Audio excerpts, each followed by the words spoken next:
सारा राज्य में पारद उपरुमुहा रही डहडह खरार सिझुछि सारा राज्य। असह्य ग्रीष्म प्रभाव जारी रही।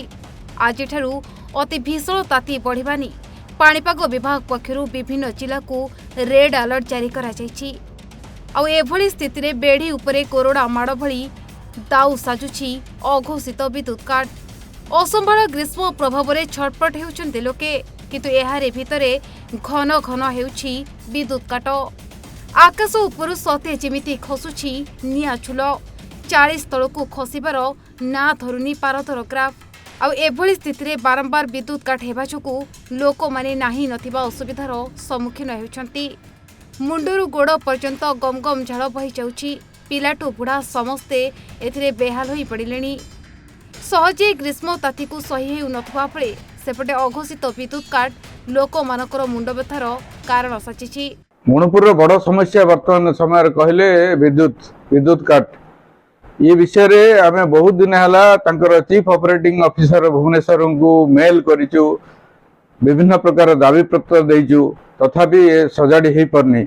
एजुकेट इंजीनियर, असिस्टेंट इंजीनियर आ जेगी कहले आज्ञा आमे काम चलीची, एटा तो नेचुरल हबो आज्ञा। ये सब एमिति सुनिया पड़ुची। प्रत्येक दिन सकाळे और संध्यारे रातिरे घंटाए लेखे बिजुली काट करा जाउची। दिन रे तापमात्रा 42 डिग्री ऊर्ध्व रहुतुवा बेले असह्य गुळुगुळी रे हंतसंत हेउछन्ते लोके। एतिके बेलकु लो वोल्टेज सह बारंबार बिजुली जीवा आसिबा करूची। फले दामी वैद्युतिक उपकरण गुड़िक पोड़ी जाउथबा मध्य अभियोग होईची। एने विभागीय अधिकारी को पचारिबारु से कहितले जे तापमात्रा बढ़ुची, तेणु जंत्रांश गुड़िक अत्यधिक तापमात्रा जोगु फाटी चली जाउची। तेबे सुनि नियंतु एने कोन कहउचंती विभागीय अधिकारी। हेलो नमस्कार सर।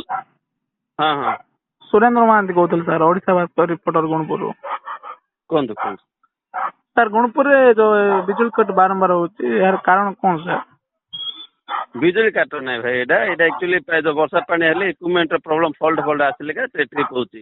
बिजुली काट करा होने हम रिपेयरिंग ए सब जिंस रे का टिकट तो बारंबार करतुची। ले किछि लोकंगर अभियोग आछि तो करंट पे ठीक समय रे पानी मिलनी।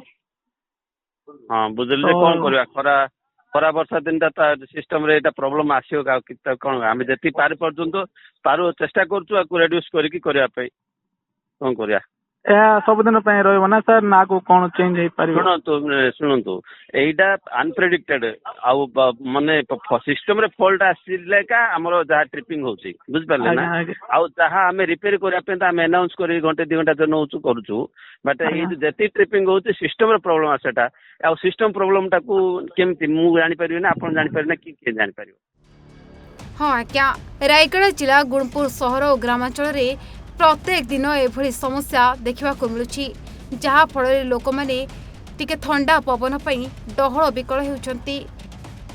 ना राति सोई पारुछन्ति, ना शांति मुठे खाई पारुछन्ति। पिला मानक पाठपढ़ा रे सते जेमिति डोरी बंधा गलानी। नाही नथिबा असुविधार सम्मुखीन हेउछन्ति एठाकार बासिंदा।